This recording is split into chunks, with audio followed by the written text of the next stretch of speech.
Okay, Chapter 6, Reading a Story and Its Elements.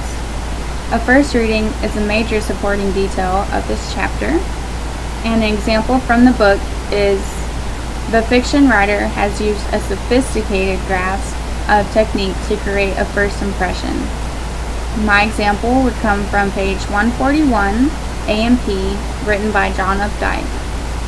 And the writer uses the first sentence and walks these three girls in nothing but bathing suits. And this can catch a reader's attention, especially boys, because, what boy isn't going to want to read about three girls in bathing suits?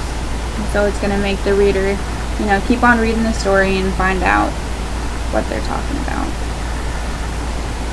And another supporting detail is a critical reading. An example from the book is setting, when and where the story takes place. My example is also from page 141, A&P, written by John Updike, and it states, I'm in the second checkout slot with my back towards the door, so I don't see them until they're over by the bread. And by this, someone can infer that they're at a grocery store because there's a checkout line and there's bread there. It sounds like they're at a grocery store. And also, A Story of an Hour by Kate Chopin.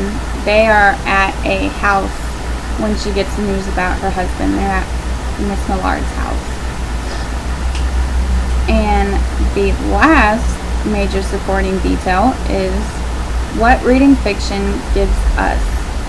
An example from the book is fiction allows us a close look at characters as it explicitly or implicitly tells the stories of their lives. My example is from pages 150 and 151, The Story of an Hour by Kate Chopin. And it's about Miss Millard, and she finds out her husband died at a railroad accident, and she's sad and crying at first, and then after a while she's happy that he died because she states free, body and soul free.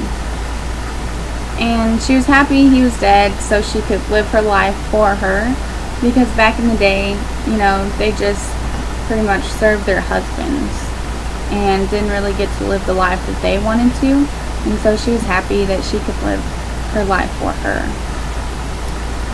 And after she was so happy, she died of a heart attack, and it said, of joy that kills. And that'll be all for chapter 6.